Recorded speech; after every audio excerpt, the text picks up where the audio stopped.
Vacations are meant to be relaxing escapes, but history has seen rare and shocking cases where tourists encountered deadly wildlife attacks. In some tragic incidents, people were fatally attacked and consumed by predators while on holiday. These horrifying events serve as grim reminders of nature's unpredictability and human vulnerability outdoors.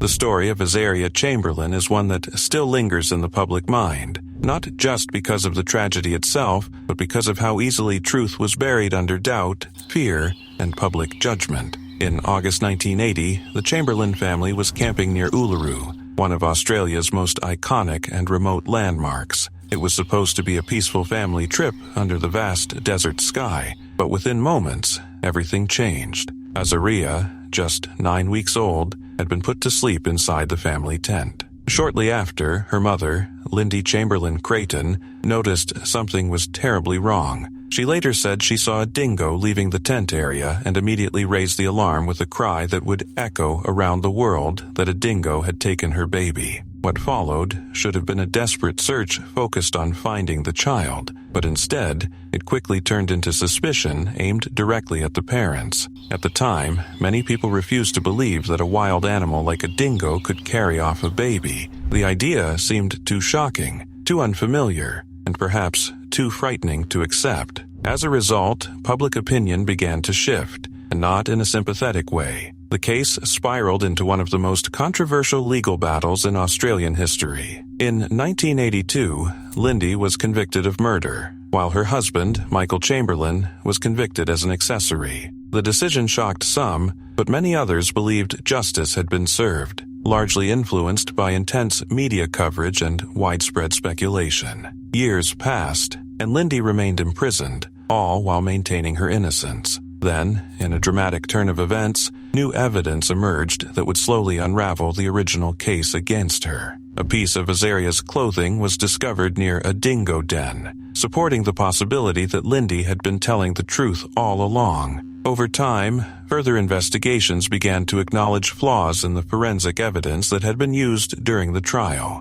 Eventually, the convictions were overturned, and Lindy was released. But the damage had already been done. It wasn't until 2012 that a final coroner's ruling officially confirmed what Lindy had said from the very beginning: a dingo was responsible for Azaria's death. By then, the case had become more than just a tragedy. It had become a symbol of how quickly public perception can turn, and how dangerous it can be when assumptions replace evidence. The haunting part of this story is not only the loss of a child in such a sudden and terrifying way, but also the years of injustice that followed. Azaria's body was never fully recovered, adding an extra layer of sorrow and uncertainty to an already heartbreaking case. Today, the phrase associated with that night is often remembered in popular culture, sometimes even used casually, but behind it lies a deeply serious and painful reality. This case serves as a reminder of the unpredictability of nature, the power of public opinion, and the importance of careful,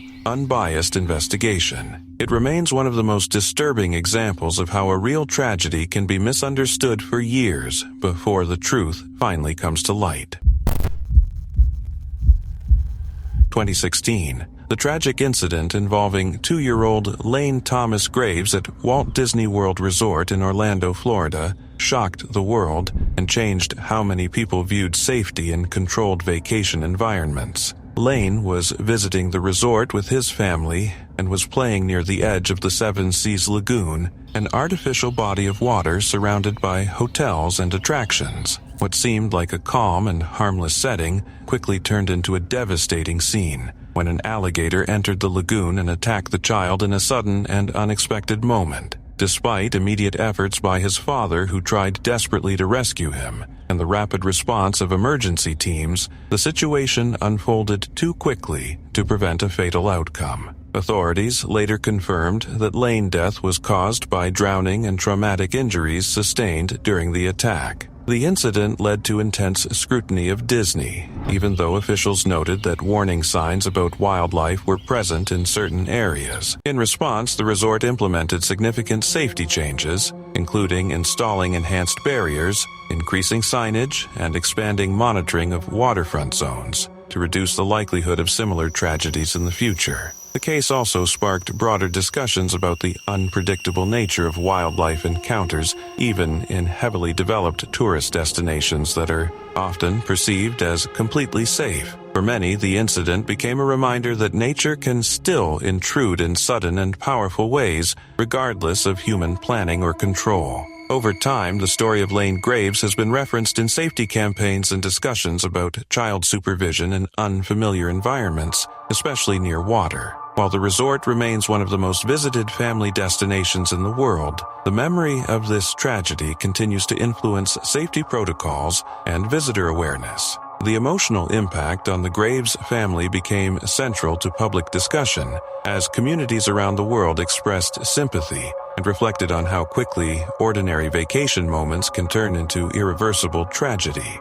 The incident also led to increased attention on wildlife management in regions like Florida, where alligator populations are naturally present even in urban and developed environments. Experts emphasize that while warning systems and signage exist, visitor perception of safety often reduces caution near water edges. This gap between perceived safety and real environmental risk became an important topic in tourism safety analysis. Following the event, wildlife authorities conducted extensive monitoring and removal efforts in surrounding areas to reduce the presence of alligators near resort properties. Today, the case is frequently referenced in hospitality training and tourism management programs as an example of why layered safety measures are necessary even in highly controlled settings. It continues to shape how resorts design waterfront access and how families are advised to maintain supervision of young children in unfamiliar environments, especially near natural or semi-natural water bodies.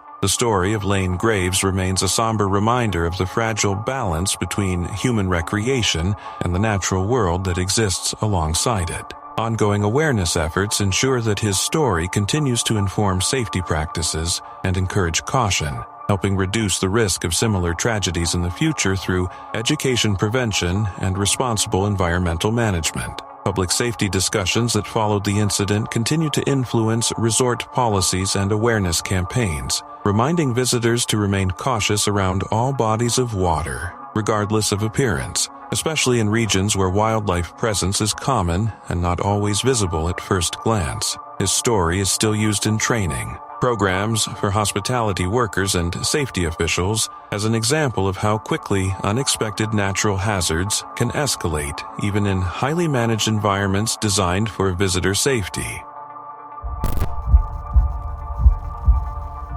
The Pilanesberg National Park incident in 2024 is one of those stories that shows how quickly a normal safari experience can turn into a tragedy when basic safety rules are ignored. Pilanesberg is a well-known wildlife reserve in South Africa where visitors travel in guided or private vehicles to observe animals like elephants, lions, rhinos, and buffalo in their natural habitat. The entire system is built around one simple rule: humans stay inside vehicles while animals remain undisturbed outside. This separation works because most wild animals see cars as neutral objects rather than threats or prey, which allows people to get remarkably close views without interfering with animal behavior. However, the illusion of safety can sometimes make visitors forget that they are still inside a wild ecosystem where instincts and territorial behavior can change instantly. Elephants, in particular, are powerful and intelligent animals that live in tightly bonded family groups led by experienced females known as matriarchs. These herds are especially protective when calves are present, and any perceived threat can trigger a defensive response that escalates very quickly. In this particular case, the tourist had been traveling through the park with companions in a private vehicle, following a route that brought them near a breeding herd of elephants. At some point during the encounter, the individual made the decision to step out of the vehicle in order to take photographs at closer range, despite warnings and the well-known restrictions that apply in such environments. This moment of leaving the safety of the car is widely regarded by park authorities as one of the most dangerous actions a visitor can take in a safari setting because it removes the only physical barrier between humans and large wild animals. The presence of calves within the herd likely increased the sensitivity of the group, especially the adult females who are responsible for defending young members from any perceived danger. Within moments, the situation escalated when one of the elephants interpreted the human presence as a threat and initiated a charge. Elephants can accelerate surprisingly fast over short distances, and their size alone makes escape extremely difficult once they commit to an aggressive response. The tourist attempted to retreat, but was quickly overtaken and trampled by the animal and possibly other members of the herd as they reacted defensively to the disturbance. After the incident, park authorities responded by confirming the fatal outcome and reiterating strict safety guidelines that are in place across all safari destinations in South Africa. The most important rule, emphasized again, was that visitors must remain inside their vehicles at all times unless they are in designated safe areas such as lodges or fenced viewpoints. In open wildlife zones, leaving a vehicle is considered extremely high risk because animals behave according to instinct rather than human expectation.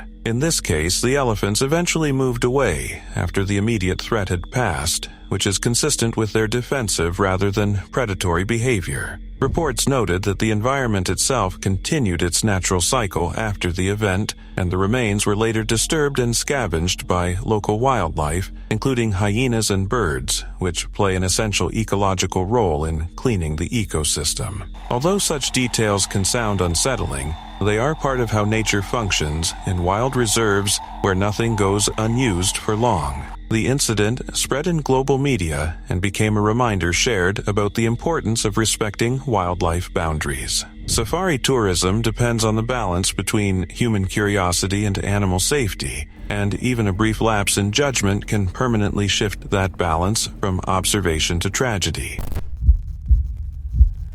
In 2015, a tragic incident at Lion Park near Johannesburg, South Africa, drew international attention and served as a serious reminder of the risks involved in close-contact wildlife tourism. The victim, Catherine Chappell, an American tourist, was visiting the park, which allows visitors to observe wild animals such as lions from inside their vehicles under strict safety guidelines. These parks are often described as controlled environments, but that description can be misleading because the animals inside are not domesticated in any way and continue to behave according to natural instincts. On the day of the incident, Chappelle was inside a vehicle when a critical safety rule was reportedly not followed. The vehicle window was open or partially lowered while in proximity to lions. In safari-style parks, this rule is one of the most important safety measures, specifically designed to maintain a physical barrier between humans and large predators. Unfortunately, the presence of an open window created an opportunity for a lion to approach the vehicle, and in a sudden and instinctive reaction, the animal lunged toward the opening. The attack happened quickly and left little time for any effective intervention from those nearby. Despite emergency response efforts, Catherine Chappell suffered fatal injuries at the scene. The incident was widely reported across international media, not only because of its tragic outcome, but also because it challenged the perception many tourists have about safari parks. It is easy for visitors to assume that vehicles, fences, and guided routes provide complete protection, but in reality, these systems are designed to reduce risk, not eliminate it entirely. Lions are apex predators with strong hunting instincts, rapid reaction times, and significant physical power, and even in managed reserves they remain capable of unpredictable behavior. This case highlighted how quickly a momentary lapse in safety compliance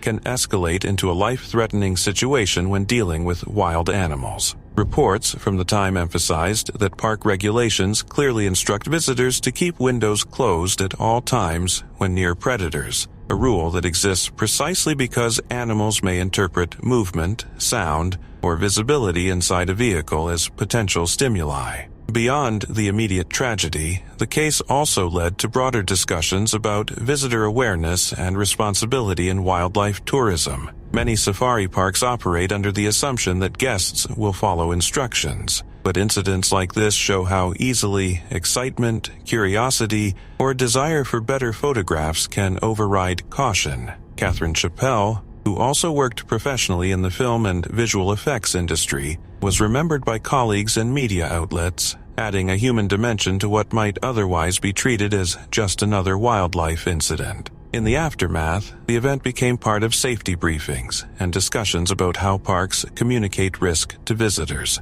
especially those unfamiliar with the behavior of large predators. Today, it is often referenced as a sobering example of why strict adherence to wildlife park rules is essential, reinforcing the idea that even in carefully managed environments, wild animals remain unpredictable and must be treated with constant respect and caution.